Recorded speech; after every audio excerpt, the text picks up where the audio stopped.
स्वागत है आपका अपने यूट्यूब चैनल अभिनंदन एकेडमी काला एप्पल पर। देखिए छात्रों, हमने पिछले वीडियो में विद्युत के बारे में जाना है ना। विद्युत से संबंधित जैसे विद्युत धारा का ऊष्मीय प्रभाव है ना, विभवांतर क्या होता है, ओम का नियम क्या होता है, ये सभी मैंने आपको पिछले वीडियो में बताया है। अब मैं लेके आया हूँ धातु और अधातु, है ना। बहुत ही आसान तरीके से हम धातु अधातु के बारे में जानेंगे, है ना। और साथ में इससे रिलेटेड जितने भी क्वेश्चन है एग्जाम की दृष्टि से महत्वपूर्ण, उन सभी क्वेश्चनों का आपको अध्ययन बहुत आसान तरीके से करवाऊंगा।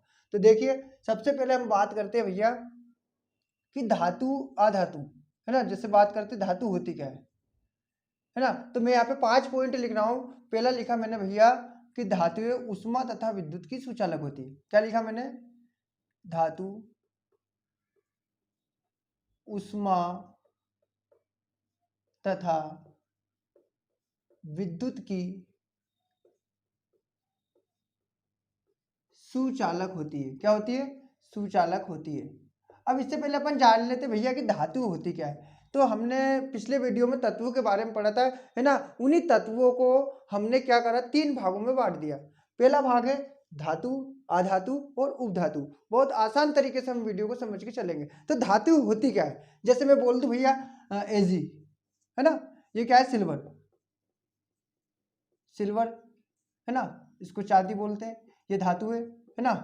एफी सोना, सॉरी लोहा, है ना। क्या बोलते हैं इसको? आयरन बोलते हैं, है ना। यहाँ पे एयू सोना, ये सभी किसके उदाहरण है? धातु के। जैसे Zn, ये सभी धातु के उदाहरण हैं। अब धातु होती क्या है ना। हम बात करते हैं भैया, जैसे धातु में बहुत सारे गुण पाए जाते, चमकदार होती है ना, साथ में कठोर होती है। पर लेकिन धातु होती क्या है? तो देखिए जो एक ही प्रकार के परमाणु से मिलकर बनी होती है वो हमारी धातु कहलाती है। देखिए हम बात करें एजी क्या है? मेरा धातु है ना। एफी क्या है? धातु है ना। और एयू क्या है? धातु है। Zn क्या है? ये सभी मेरी धातुएं हैं। तो मैंने लिखा है यहाँ पे कि उष्मा तथा विद्युत की सुचालक होती है। देखिए जैसे आपने लोहे की कोई राड है आपके पास, है ना। यदि आप उसमें सुचालक, इससे पहले मैं आपको स्पष्ट करवा देता हूँ सुचालक होता क्या है। विद्युत आप जान ही चुके हो, है ना। और उष्मा के बारे में भी आप जानते हो। अब बात शब्द आता है सुचालक। सुचालक का मतलब ये होता है कि वह पदार्थ जिनमें विद्युत धारा या उष्मा प्रभावित हो जाए वो सभी क्या कहलाते हैं? हमारे सुचालक। आगे समझ में, है ना। बहुत बारीकी से हम अध्याय को समझ के चलेंगे। तो सुचालक क्या होता है? जिसमें विद्युत धारा, है ना, प्रभावित हो जाए, है ना, वो सभी पदार्थ हमारे सुचालक कहलाते हैं। अब मैं बात करूं भैया एफी, है ना, इसमें विद्युत धारा प्रवाहित होती है ना। एजी, और इसमें विद्युत धारा प्रवाहित होती है ना। और इसके बाद Zn, एयू, ये सभी क्या है? कॉपर की बात करें इसमें करंट प्रवाहित हो सकता है। तो मतलब ये सभी क्या है? मेरी धातुएं हैं, धातुएं। और जब ये सभी कैसे है? ये सुचालक है किसके? विद्युत के। तो धातु उष्मा तथा विद्युत की क्या होती है? सुचालक होती है। क्लियर हो गया? उदाहरण आपके सामने जैसे दे रखा है एजी, एफी, ये सभी क्या है? मेरी धातुएं होती है। साथ में जो धातु होती है उसमें कौन सा गुण पाया जाता है? ध्वनिकता का गुण पाया जाता है। ध्वनिकता, है ना। ध्वनिकता का क्या मतलब होता है कि भैया आपने देखा होगा अपने स्कूलों की घंटी वगैरह रहती है ना।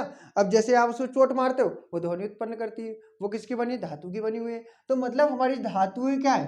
धातुओं में ध्वनिकता का गुण पाया जाता है। फिर मैंने लिखा भैया चमकदार,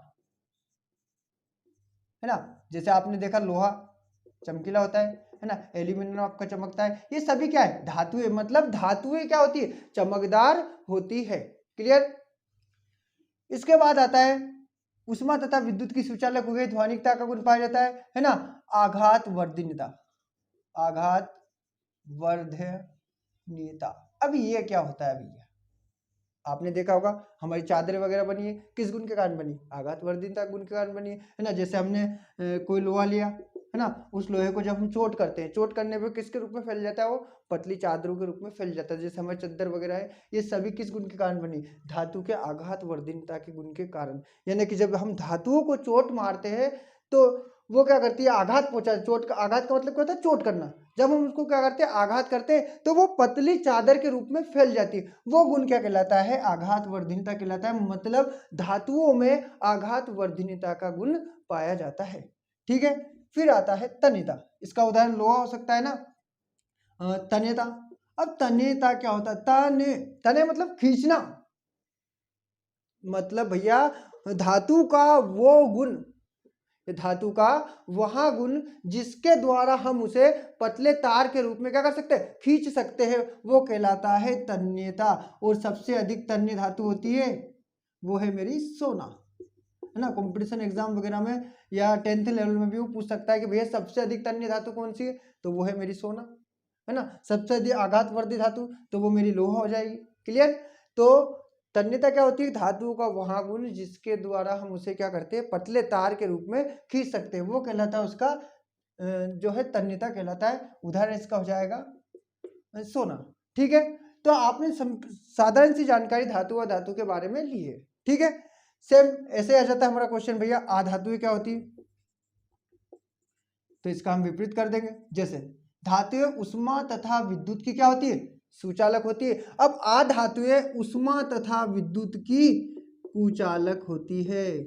अब बात करें, ये शब्द आ गया भैया, कुचालक क्या होता है, कुचालक उसे बोलते हैं जिसमें करंट या उष्मा प्रवाहित ना हो, यानी वे पदार्थ जिसमें क्या ना प्रवाहित हो, विद्युत धारा प्रवाहित ना हो, वे कहलाते हैं हमारे कुचालक। पर लेकिन इन आधातुओं में भी एक अपवाद है।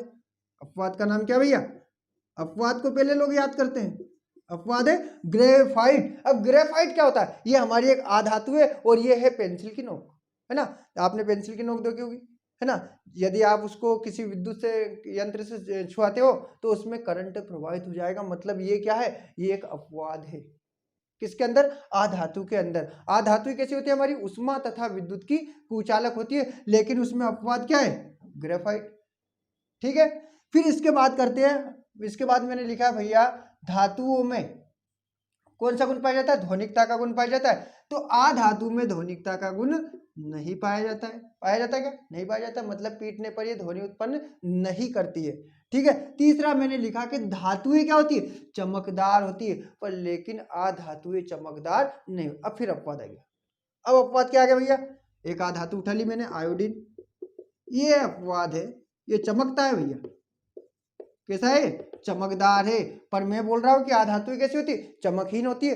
पर उसमें एक अपवाद क्या है, आयोडीन है, जो कि कैसा होता है, चमकदार होता है। ठीक है। और दुनिया सबसे ज्यादा किसको याद रखती है, आप जानते हो, अपवाद को, है ना। तो वो इस प्रकार के क्वेश्चन आपसे पूछ सकता है। ठीक है। कंपटीशन एग्जाम वगैरह में पूछ सकता है कि भैया जैसे वो बोल देगा कि कौन सी आधातु है जो विद्युत की सुचालक होती है, तो वो कौन सी है आपकी, ग्रेफाइट है ना। कौन सी आधातु है जो चमकदार होती है, तो वो है आपकी आयोडीन। ये सामान्य से जानकारी अपन लेके चले, है ना। फिर मैंने बताया आपको कि धातुओं में हमारा आघात वर्धनीयता का गुण पाया जाता है और आधातुओं में आघात वर्धनीयता का गुण नहीं पाया जाता है। मान लीजिए आप पेंसिल की नोक है ना, जिसे हम क्या बोल रहे हैं यहाँ पे, ग्रेफाइट बोल रहे हैं, या आपका आयोडीन यानी नमक है ना। जब इस पे आप चोट करोगे, क्या पतली चादरों के उसमें फैलेगा, नहीं फैलेगा, मतलब इसमें वहां गुण नहीं पाया जाता है। ठीक है। फिर आ जाता है तन्यता। तो धातुओं में तन्यता का गुण पाया जाता है। जैसे सोना, हम उसको कई प्रकार के आभूषण बना सकते हैं ना, जैसे तार उसको मोड़ सकते हैं। ठीक है। मतलब पतले तार के रूप में उसको खींच सकते हो। सबसे अधिक तन्य धातु पूछ सकता है एग्जाम में, सबसे अधिक तन्य धातु आपकी सोना। ठीक है। और आधातु में यदि हम बात करें तो तन्यता का गुण नहीं पाया जाता है। क्या आप पेंसिल की नोक को पकड़ के खींच सकते हो, नहीं। क्लियर। ये सब चीज मैं आपको इसलिए बता रहा हूं क्योंकि वो आपसे धातु और धातु के मध्य अंतर भी पूछ सकता है। ठीक है। अब अंतर आप यहां से लिख सकते हो, है ना, जो मैंने बताया इसके हिसाब से आप अंतर लिख सकते हो। कैसे लिख सकते हो कि भैया उसने क्वेश्चन देगा, देखो यहाँ पे क्वेश्चन 3-4 प्रकार से पूछ सकता है। यदि वो आपको एग्जाम में क्वेश्चन दे धातु और अधातु में अंतर लिखिए, क्या दे कि भैया धातु और अधातु में अंतर लिखिए। ठीक है। दूसरा क्वेश्चन दे देगा धातु अधातु में भौतिक गुणों के आधार पर अंतर लिखिए। किस गुणों के आधार पर, तो भौतिक। अब ये हम जो अंतर पढ़ रहे हैं, ये हम किस गुण के आधार पर पढ़ रहे हैं, भौतिक गुणों के आधार पर। क्लियर। दो टाइप हो गया। तीसरा टाइप वो ये दे सकता है कि धातुओं के भौतिक गुण लिखिए। क्या बोल सकता है, धातुओं के भौतिक गुण लिखिए। 3 टाइप हो गया, है ना। फोर्थ टाइप क्या बना लेगा भैया, यहीं से आधातुओं के भौतिक गुण लिखिए, आधातुओं के भौतिक गुण लिखिए। देखिए जो मैं समझाना चाह रहा हूं वो ये है कि भैया आपको एग्जाम के अंदर वो इस क्वेश्चन को 4 प्रकार से घुमा के पूछ सकता है। पहला तो सिंपल सा वो दे सकता है भैया कि धातु अधातु में अंतर लिखिए। ठीक है, आप लिख दोगे। पर वो बोल सकता है धातु अधातु में भौतिक गुणों के आधार पर अंतर लिखिए, क्योंकि धातु अधातु में रासायनिक गुणों के आधार पर भी अंतर है, जो कि मैं अभी आपको आगे बताऊंगा। तो आपको बस यही समझना है, यदि वो रासायनिक गुण पूछे तो आपको रासायनिक गुण लिखना है, और यदि वो भौतिक गुण पूछे तो आपको भौतिक गुण लिखना है। अब इस चारों क्वेश्चन का आंसर हमारे इस पूरे मटेरियल से हो जाएगा। हो सकता है पहला है धातु अधातु में अंतर लिखिए, फिर सेकंड क्वेश्चन है धातु अधातु में भौतिक गुणों के आधार पर अंतर लिखिए, फोर्थ क्वेश्चन है धातु के भौतिक गुण लिखिए और अधातु के भौतिक गुण लिखिए। देखिए कैसे अंतर लिखते हैं पहले। तो धातु उष्मा तथा विद्युत की सुचालक होती है, जानते हो आप सभी, है ना। और अधातु में क्या लिख देंगे, अधातु उष्मा तथा विद्युत की कुचालक होती है, या लिखना चाहो तो अपवाद क्या है, अपवाद जान चुके हो आप, ग्रेफाइट। ठीक है, दूसरा अंतर क्या लिख दोगे, धातुएं प्राय कैसी होती है, यह सभी धातुएं कैसी होती है, चमकदार होती है, और अधातुएं कैसी होती है, हमारी चमकहीन होती है ना, एक धातु को छोड़ के, वो है आयोडीन। ठीक है, ये आप लिख सकते हो। फिर इसके बाद बात करते हैं धातुओं में कौन सा गुण पाया जाता है भैया, धातुओं में ध्वनिकता का गुण पाया जाता है, और अधातुओं में ध्वनिकता का गुण नहीं पाया जाता है ना। फोर्थ पॉइंट आ जाता है हमारा, धातुओं में आघात वर्धनीयता का गुण पाया जाता है, मतलब पीटने पर क्या होगा, पतली चादर के रूप में फैल जाएगी, है ना, जैसे लोहा। पर अधातुओं में आघात वर्धनीयता का गुण नहीं पाया जाता है। और पांचवा पॉइंट क्या जाएगा, तन्यता, मतलब धातुओं में तन्यता का गुण पाया जाता है और अधातुओं में तन्यता का गुण नहीं पाया जाता है। ठीक है, तो इस प्रकार से ये चारों क्वेश्चन के आंसर आप दे सकते हो। धातुओं के भौतिक गुण लिखिए, तो आप भौतिक गुण लिख देना यहाँ से।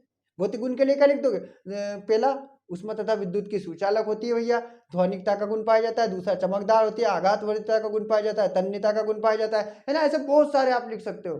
ठीक है, और वो पूछ ले अधातुओं के भौतिक गुण लिखिए, तो आप क्या लिख दोगे, अधातुएं प्राय कैसी चमकहीन होती है ना, और उष्मा तथा विद्युत की कुचालक होती है। फिर इसमें आघात वर्धनीयता का गुण नहीं पाया जाता है, तन्यता का गुण नहीं पाया जाता है। मतलब इस पूरे मटेरियल से हम चार क्वेश्चन का आंसर दे चुके हैं। अब आप बात करते हैं धातु के रासायनिक गुण, है ना। इससे पहले हम कुछ क्वेश्चन को कंप्लीट करके चलते हैं, जो कि एग्जाम की दृष्टि से बहुत महत्वपूर्ण है। ठीक है, अब क्वेश्चन आता है अगला हमारा, सोडियम को, सॉरी इससे पहले हम देखिए, इस बार आपका जो अध्याय है वो 2 अंक का है ना, और 2 अंक और 3 अंक के विकल्प आ रहे हैं, है ना। विकल्प कहाँ से आएगी ये भी मैं आपको क्लियर करवाऊंगा, है ना। साथ में हम 2 अंक के क्वेश्चन की तैयारी किस प्रकार से एग्जाम की करके चले। ठीक है, तो 2 नंबर में आपको वो ये बोल सकता है कि भैया आघात वर्ध्य, है ना, आघात वर्ध्य क्या होता है, या आघात वर्धनीयता क्या होती है, या किसे कहते हैं। अभी क्लियर करवाया मैंने, धातु का वहां गुण जिसके कारण उसे आघात करने, है ना, आघात का मतलब क्या होता है, पीटने, आघात करने या चोट पहुंचाना, आघात करने या पीटने पर वो पतली चादर के रूप में क्या करती है, फैल जाती है, आघात वर्धनीयता कहलाता है। उदाहरण हो जाएगा लोहा। ठीक है, संकेत क्या है, Fe। क्लियर। फिर वो 2 नंबर में क्वेश्चन पूछ सकता है, भैया तन्यता क्या है, तन्यता, है ना, आपकी बुक के अंदर दे रखे क्वेश्चन, इसलिए मैं इनको समझा रहा हूं। तो देखिए तन्यता क्या होता है, अभी हमने समझा, धातु का वह गुण जिसके द्वारा हम उसे पतले तार के रूप में खींच सकते हैं, आगे समझ में, वो कहलाता है तन्यता। और सबसे अधिक तन्य धातु है मेरी, उदाहरण क्या हो जाएगा, सोना। ये विकल्प भी पूछ सकता है, भैया सबसे अधिक तन्य धातु कौन सी है, तो सोना है ना। इस प्रकार के मतलब जब 2 अंक का आपका चैप्टर है, तो 2 अंक में कोई सी भी परिभाषा वो धातु से रिलेटेड उठा के कोई सी भी शब्द आपसे पूछ सकता है, इसलिए हर शब्द को अपन क्लियर करके चलेंगे। ठीक है, अब आता है सोनोरस। सोनोरस, अब ये क्या होता है, नया शब्द आ गया भैया, अरे इसे बोलते हैं ध्वनिकता। नाम से समझ में आ गया, पूछ सकता है भैया सोनोरस किसे कहते हैं, ध्वनिकता किसे कहते हैं, तो क्या लिखोगे, धातु का वह गुण जिसके कारण, है ना, उसे पीटने पर वह क्या उत्पन्न करेगी, ध्वनि, वो कहलाता है सोनोरस या ध्वनिकता कहलाता है। उदाहरण आप जैसे लोहा वगैरह को पीटते हो तो आवाज उत्पन्न करते हैं कि नहीं करते। ठीक है, तो इस प्रकार के 2 अंक वाले क्वेश्चन भी एग्जाम में पूछ सकते हैं। एक क्वेश्चन दे रखा है ना, कि भैया सोडियम को मिट्टी के तेल के अंदर डुबोकर क्यों रखा जाता है। बहुत ही महत्वपूर्ण क्वेश्चन है। सोडियम जो कि इसका संकेत है Na, और जो कि क्या है, धातु है। क्लियर, बहुत आसान तरीके से अपन इसको स्पष्ट कर लेंगे। क्वेश्चन है हमारा, सोडियम को मिट्टी के तेल के अंदर डुबोकर क्यों रखा जाता है, क्यों रखते हैं? तो देखिए, सबसे पहली बात करें हम तो जो सोडियम जो मेरी धातु है वो एक ऐसी धातु है, अत्यधिक क्रियाशील धातु है। कैसी धातु है? अत्यधिक क्रियाशील। क्लियर, हम शब्दों से परिभाषा को समझेंगे। क्या जाना है भैया सोडियम के बारे में? कि अत्यधिक क्रियाशील धातु है। अब बात करते हैं, हमारे वायुमंडल में जो एक गैस पाई जाती है और उस गैस का नाम है प्राणवायु, बोले तो ऑक्सीजन। प्राणवायु है भैया, पर जलाती है, बच के रहना, है ना। कैसी है? प्राणवायु पर जलाती है। मतलब एक चीज और आपको नोट करके बता रहा हूं मैं कि कोई सी भी वस्तु, है ना, जब जलती है तो उस टाइम ऑक्सीजन का उपस्थित होना अनिवार्य है। मतलब सीधा सा अर्थ ये है कि कोई भी वस्तु बिना ऑक्सीजन के जल नहीं सकती। क्लियर, कोई भी वस्तु, है ना। जैसे आपने देखा होगा गैस वेल्डिंग, देखा, गैस वेल्डिंग जब वो करता है तो उसके पास दो गैस रहती है, दो सिलेंडर रहते हैं, है ना। आप जाके देख सकते हो, पहला रहता है C2H2, इसको बोलते हैं एसिटिलीन गैस, है ना। दूसरा रहता है ऑक्सीजन गैस का। अब आप अचंभित हो गए होगे, है ना, क्योंकि ये तो प्राणवायु और जलाने का काम कर रही है। तो C2H2 दोनों गैसों को सिलेंडर रहते हैं, उनकी सहायता से क्या करता है वो गैस वेल्डिंग करता है। अब अपन अपने क्वेश्चन की बात करते हैं। क्वेश्चन क्या है उसका? सोडियम को मिट्टी के तेल के अंदर डुबोकर क्यों रखा जाता है? तो एक तो सोडियम कैसी धातु है? अत्यधिक क्रियाशील धातु। और वायुमंडल में कौन सी गैस पाई जाती है? Oxygen gas. और इस ऑक्सीजन गैस का कार्य क्या है भैया? इसका कार्य है जलाना। अब अत्यधिक क्रियाशील है और वायुमंडल में ऑक्सीजन है तो तुरंत उसके साथ क्या कर लेगी? अभिक्रिया कर लेगी। अब जब ऑक्सीजन के साथ अभिक्रिया करेगी तो क्या पकड़ सकती है वो? आग पकड़ सकती है, जिससे विस्फोट होने का खतरा रहता है।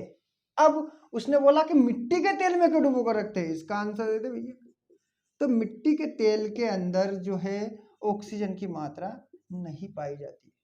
क्लियर हो गया? आंसर कैसे दोगे अब आप कि भैया सोडियम अत्यधिक क्रियाशील धातु है, यह वायुमंडलीय ऑक्सीजन के साथ अभिक्रिया करके क्या पकड़ लेती है? आग पकड़ लेती है। इसलिए इसे मिट्टी के तेल में, है ना, मिट्टी का तेल जानते हो, केरोसिन, सीधा गांव की भाषा में बोलते हैं चिमनी का तेल या घासलेट, इसलिए इसे केरोसिन में या मिट्टी के तेल में डुबोकर रखा जाता है। हो गया क्लियर? अगले क्वेश्चन की हम बात करते हैं भैया, ऐसी धातु का नाम बताइए जो कमरे के ताप पर, समझना, ऐसी धातु का उदाहरण दीजिए जो कमरे के ताप पर किस अवस्था में रहती है? द्रव अवस्था में रहती है।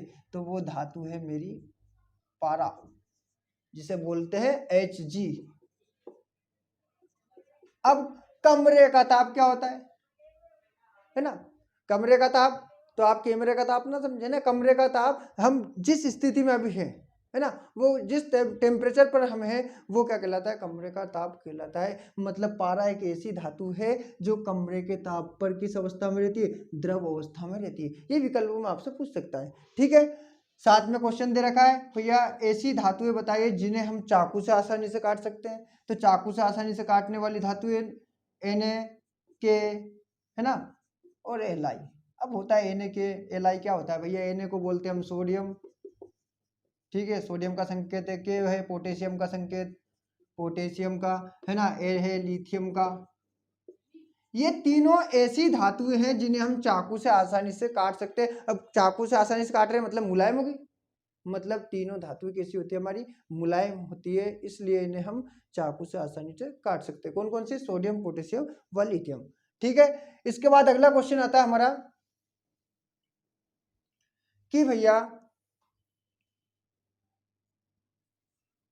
है ना, यहां से कुछ परिभाषा भी आपकी क्लियर होकर चलेगी और तीनों क्वेश्चन एग्जाम की दृष्टि से बहुत ही महत्वपूर्ण है। क्या बोलते हो? स्टार लगाना लगा लो, है ना, एग्जाम में आ सकता है, ठीक है। क्वेश्चन है हमारा पहला, एयू जानते हो, एजी जानते हो, और पीटी, ठीक है। एयू होता है सोना, एजी होता है चांदी, और पीटी होता है प्लेटिनम। धातु के आभूषण क्यों बनाए जाते हैं? बहुत आसान तरीके से मैं क्लियर करवा दूंगा।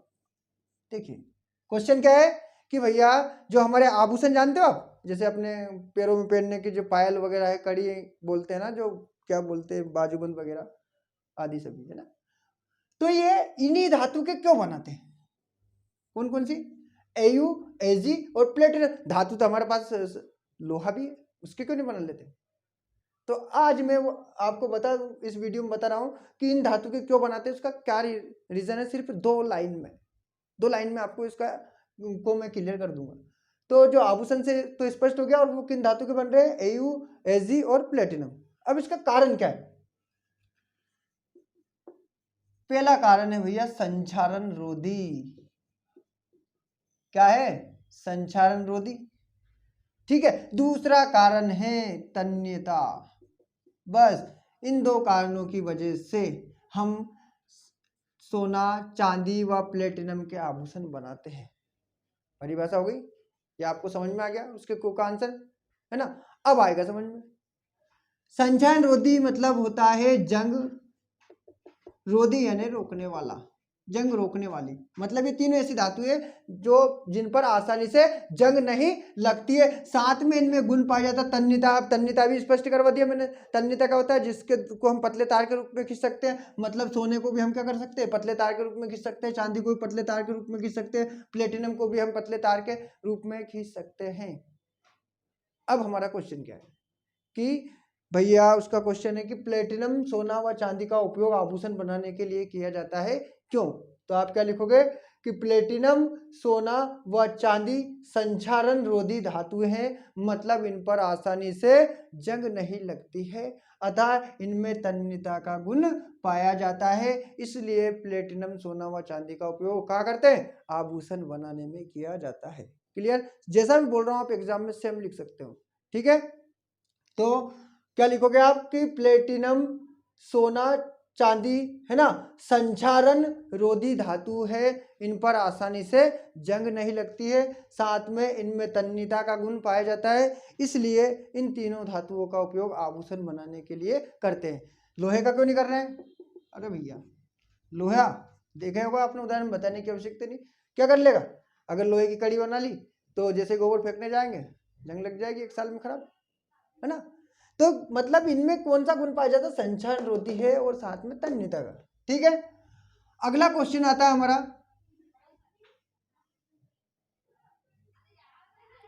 अगला क्वेश्चन है मेरा, देखिए NaKLi। ठीक है। Sodium, potassium, lithium. सोडियम,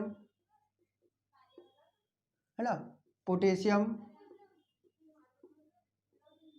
एक Li को बोलते हैं हम लिथियम, को मिट्टी के तेल में डुबोकर क्यों रखा जाता है? तो इसका आंसर तो अभी जान चुके हो। इसका आंसर 2 लाइन से दे दो भैया। अत्यधिक क्रियाशील है धातु, अत्यधिक क्रियाशील, और क्या होता है? वायुमंडलीय, क्या है?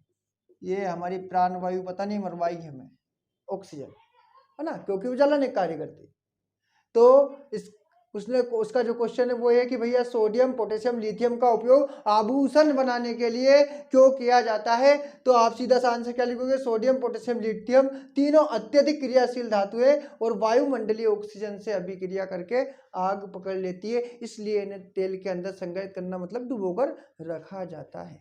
क्लियर? अब जैसा मैं बोल रहा हूँ सेम इसका आंसर लिख सकते हो।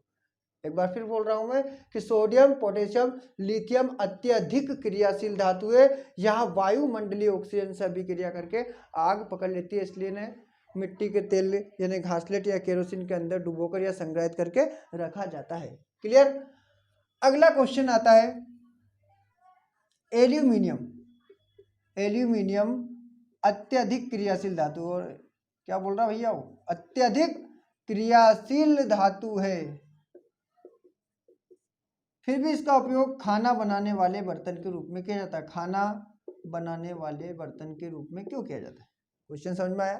क्वेश्चन है उसका, एल्यूमिनियम अत्यधिक क्रियाशील धातु है पर हम इसका उपयोग खाना बनाने वाले बर्तन के रूप में क्यों करते हैं? तो देखिए इसका जो क्वेश्चन का आंसर है वो भी हम 2 लाइन में दे सकते हैं, क्योंकि हम धातुओं के बारे में जानते हैं। एल्यूमिनियम क्या है? मेरी धातु है, पर कैसी धातु है? एक तो भैया इसका गलनांक उच्च होता है। ठीक है, इसके बाद ये ऊष्मा तथा विद्युत की सुचालक है। अब यहाँ एक शब्द फिर फंस गया कि भैया गलनांक क्या होता है। तो आप 9th क्लास में पढ़े होंगे ना गलनांक क्वोथनांक के बारे में, है ना। तो मैं यहाँ पे गलनांक को पहले समझा देता हूँ एक बार फिर। गलनांक है ना, मतलब गलनांक क्या होता है, वह निश्चित ताप जिस पर कोई ठोस पदार्थ है ना पिघलकर किस में परिवर्तित हो जाता है, द्रव में परिवर्तित हो जाता है।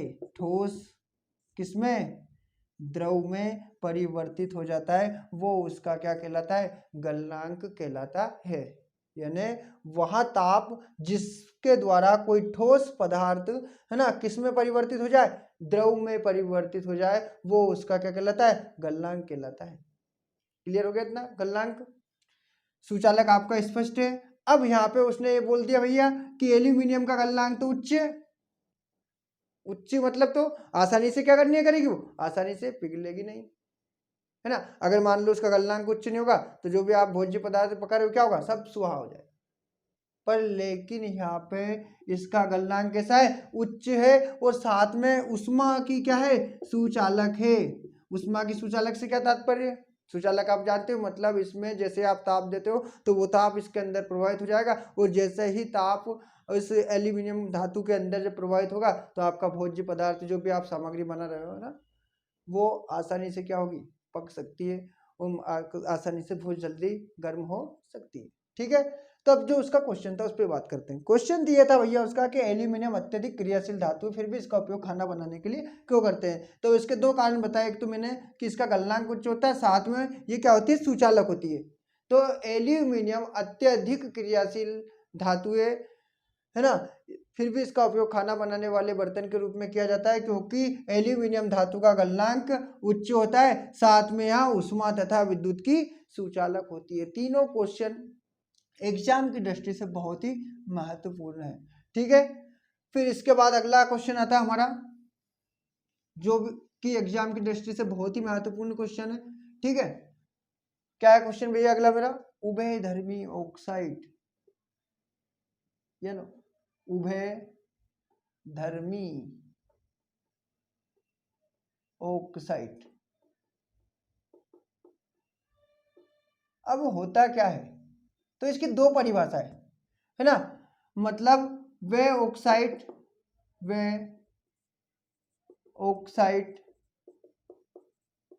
जो अम्ल व क्षार दोनों के साथ अभिक्रिया करके, दोनों के साथ अभिक्रिया करके लवण व पानी बनाते हैं,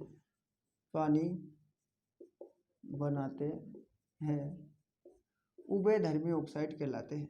क्लियर, क्या बोल रहा परिभाषा, किन्हें बोलते हैं उभयधर्मी ऑक्साइड, यानी भैया वे ऑक्साइड जो अम्ल व क्षार दोनों के साथ अभिक्रिया करके क्या बना ले, लवण व पानी बनाते हैं, उभयधर्मी ऑक्साइड कहलाते हैं। ठीक है, दूसरी परिभाषा एक और दे सकते हैं दूसरे शब्दों में क्या परिभाषा हो जाएगी इसकी भैया, कि वे ऑक्साइड जो अम्लीयता, किसके, अम्लीयता व क्षारीयता दोनों गुणों को दर्शाते हैं, वो भी हमारे क्या कहलाते हैं, उभयधर्मी ऑक्साइड कहलाते हैं। जो भी आपको आसान दोनों में से परिभाषा लगती है आप एग्जाम में लिख सकते हो। पहली क्या है, वे ऑक्साइड जो अम्ल व क्षार दोनों के साथ अभिक्रिया करके लवण और पानी बनाते हैं, उभयधर्मी ऑक्साइड कहलाते हैं, है ना। और दूसरी क्या है, वे ऑक्साइड जो अम्लीयता और क्षारीयता दोनों गुणों को दर्शाते हैं, वो हमारे उभयधर्मी ऑक्साइड कहलाते हैं। ठीक है, अब इसका उदाहरण समझ लेते हैं। उदाहरण है इसका भैया, है ना, एल्यूमिनियम ऑक्साइड, सूत्र है Al2O3, है ना। दूसरा ले लूं मैं जिंक ऑक्साइड,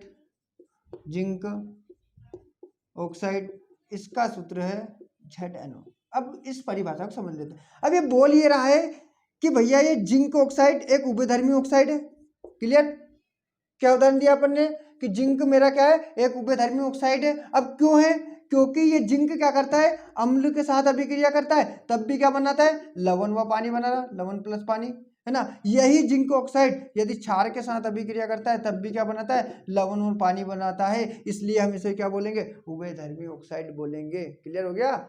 ऐसे ही बात करें भैया Al2O3, Al2O3, ये भी उभयधर्मी ऑक्साइड है, सेम इसके जैसा। क्यों, क्योंकि ये एल्यूमिनियम ऑक्साइड अम्ल के साथ अभिक्रिया करेगा तो भी लवण पानी बनाएगा, और क्षार के साथ अभिक्रिया करेगा तो भी क्या बनाएगा, लवण और पानी बनाएगा। वो कहलाते हैं मेरे उभयधर्मी ऑक्साइड। ठीक है, तो इस प्रकार के ये क्वेश्चन जो एग्जाम की दृष्टि से बहुत महत्वपूर्ण है। ठीक है, अगला क्वेश्चन आता है मेरा, है ना, अपर रूपता। अपर रूपता। अब अपर रूपता क्या होता है ना, कि जब तत्वों के भौतिक गुण तो कैसे हो, भिन्न भिन्न हो। भौतिक गुण, बस दो शब्दों से परिभाषा हो जाएगी, भौतिक गुण भिन्न भिन्न हो। भिन्न जानते हो ना, अलग, भिन्न भिन्न हो। और रासायनिक गुण कैसे हो, रासायनिक गुण समान हो, वो क्या कहलाता है, उस तत्व का की अपर रूपता या उसका अपर गुण कहलाता है। मतलब जिन पदार्थों के क्या होते हैं भैया, भौतिक गुण तो अलग अलग होते हैं, किंतु रासायनिक गुण कैसे होते हैं, समान होते हैं, उन्हें बोलते हैं, इस गुण को हम क्या बोलते हैं, अपर रूपता बोलते हैं। यानी पदार्थों या तत्वों के जो रासायनिक गुण वो समान रहेंगे और भौतिक गुण जो है भिन्न भिन्न रहेंगे, वो मेले कहलाते हैं अपर रूपता। और उदाहरण है इसका ग्रेफाइट, है ना। दूसरा उदाहरण है, आप यहाँ पे हीरा भी दे सकते हो, है ना। जिनके क्या है भैया, भौतिक गुण कैसे रहेंगे, भिन्न भिन्न रहेंगे, है ना, और रासायनिक गुण हमेशा कैसे रहेंगे, समान रहेंगे। ये तत्वों का क्या कहलाती है, अपर रूपता कहलाती है। ठीक है, इसके बाद अगला क्वेश्चन आता है हमारा। देखिए, अब हमने धातुओं के भौतिक गुणों के बारे में जानकारी ले चुके हैं ना। अब हम बात करते हैं धातु के रासायनिक गुण, है ना। तो रासायनिक गुण क्या होता है ना। नंबर एक कि धातु जो होती है, रासायनिक गुण में क्या जाएगा, धातु जो होती है वो अम्लों से अभिक्रिया करके, किससे भैया, अम्ल से अभिक्रिया करके क्या करती है, हाइड्रोजन गैस मुक्त करती है या नहीं करती, देख लेते हैं। मैंने ले लिया भैया उदाहरण, एग्जाम्पल, है ना। एक धातु ले ली Zn, किसके साथ अभिक्रिया कराई, H2SO4, अम्लों के साथ H2SO4, कौन सा अम्ल है, सल्फ्यूरिक अम्ल। क्या बना लेगा, यहाँ से निकल जाएगा Zn, यहाँ से निकल जाएगा SO4, ZnSO4, zinc sulphate, plus बचा क्या, हाइड्रोजन। मतलब वो सही बोल रहा भैया। तो पहला रासायनिक गुण क्या हो जाएगा कि धातु अम्लों के साथ अभिक्रिया करके हाइड्रोजन गैस मुक्त करती है। ठीक है, दूसरा हो जाएगा धातु ऑक्सीजन के साथ अभिक्रिया करके क्या करती है ना।